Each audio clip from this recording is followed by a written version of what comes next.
Salamlar. Hər kəsi salamlayıram. Bugünkü video izahım 9-cu sinif biologiya dərsliyində 47-ci mövzu insan irsiyyatının öyrənilməsi üsulları, səhifə 178 və fəaliyyət bölməsində olan tapşırıqdır. Bu tapşırığın izahını məndən bir izləyicim istəmişdi və ona görə çəkirəm. Deməli, məsələni həll edin. Ailənin irsiyyətində saçın bir hissəsinin ağ rəngli olması, yəni ağ çəng dominant əlamətinə rast gəlinir. Əvvəla deyək, ağ çəng nədir? Ağ çəng saçda bir topa ağ tükün olmasıdır və necə əlamətdir? Dominant əlamətdir. Valideynlərin hansında ağ çəng olur? Birinci sual. Uşaqların neçə faizində bu əlamətə rast gəlinir? İkinci sual. Niyə 5 və 7-ci fərdlərdə ağ çəng əlaməti olmur? Deməli, nəsil şəcərəsini qurarkən əvvəla biz fikir verməliyik birinci şərti işarələrə. Şərti işarələr əsasdır. Kişilər kvadratla, qadınlar dairə ilə işarə olunur. Öyrənilən əlamətin fiqurunun içərisi isə rənglənmiş olur. Məsələn, əgər öyrənilən əlamət kişilərdədirsə kvadratın içərisi rənglənmiş olur, qadınlarda olarsa dairənin içərisi rənglənmiş olur. Bu işarə isə bizə bu iki fiqurun birləşməsi nigahı göstərir. Bu hissə isə uşaqları göstərir.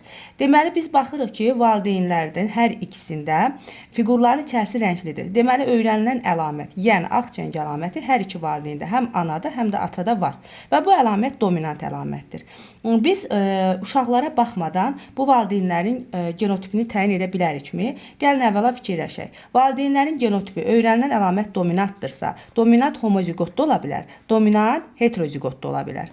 Gəlin indi onların övladlarına baxaq. Baxırıq ki, F1 nəslində onların 1, 2, 3 və 4 övladı dünyaya gəlib. Bunlardan 3-ündə həmin əlamət var. Hansı çarpazlaşmada nəslin 4də 3 hissəsi dominant əlamətə sahib olur? Təbii ki, deməli heterozigot, monohibrid heterozigot çarpazlaşmada. Deməli, böyük ya kiçik adı hər iki valideyn. Və ya bunu necə bilərik valideynin? Başqa formada necə bilərik valideynin genotipini? Baxırıq ki, uşaqlardan birində bu əlamət yoxdur. Yəni, dominant ağ çəng əlaməti yoxdur. Deməli, bu uşaq, oğlan uşağı kiçik ya, kiçik adı. Oğlan uşağı bu kiçik yanın birini atasından, digərini isə anasından alır. Deməli, anasında və atasında hər ikisində kiçik alar var. Və onların dominant övladları da dünyaya gəlibsə, dominant əlamətli. Deməli, burada da böyüyə durur. Biz monohibrid çarpazlaşmada iki heterozigot fərdin çarpazlaşması nəticəsində nəslin 4də 3-ündə dominant əlaməti görürük, 4də 1-də resessiv əlaməti görürük.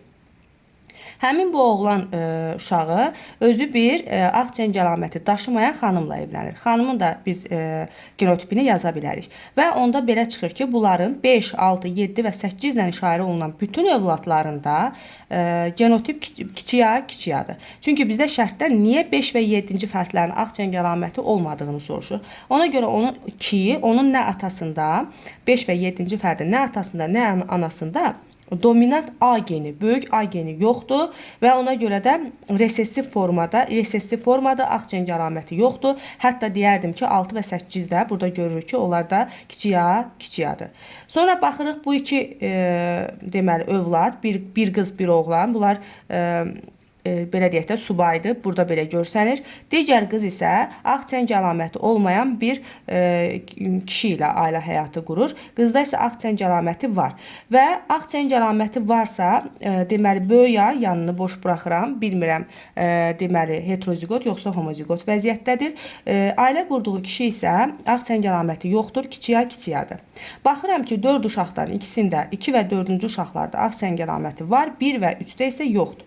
Onda belə çıxır ki, bu 1 və 3-ün ağ çəng əlaməti yoxdursa resessiv formadır və bu A-nın, kiçik A-nın birini atadan alanda digərini anadan almalıdır. Deməli, ana homozigot yox, heterozigot olaraq dominant əlaməti ağ çəng əlamətini daşıyır. Deməli, bizdən nə soruşmuşdu? Bizdən 5 ilə 7-ni soruşmuşdu, onu dedik. Sonra soruşduğu bu idi ki, uşaqların neçə faizində bu əlamətə rast gəlinir?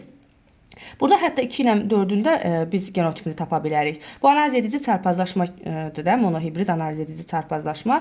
Burada deməli 1-in 1-ə nisbəti alınmalıdır. Ona görə bunların 2-nin də böyüyə kiçiyə, 4-ün də böyük kiçiyə olduğunu deyə bilərik. Və biz uşaqlar deyirsə, burada F1 nəslindəki uşaqlara baxsaq, bu əlamətə rast gəlinir. F1 nəslində 4 uşaq var, 4-ündən 3-ündə bu əlamətə rast gəlinir, 75% edir. F2 nəslindəki uşaqlara baxsaq, 8-dən 2-sində bu əlamətə rast gəlinir, 8-də 2 də təxminən edəcək, deməli 25%. 25%-də rast gəlinir. Belə. Bu da deməli fəaliyyət bölməsindəki tapşırığın izahı. Diqqətiniz üçün təşəkkür edirəm.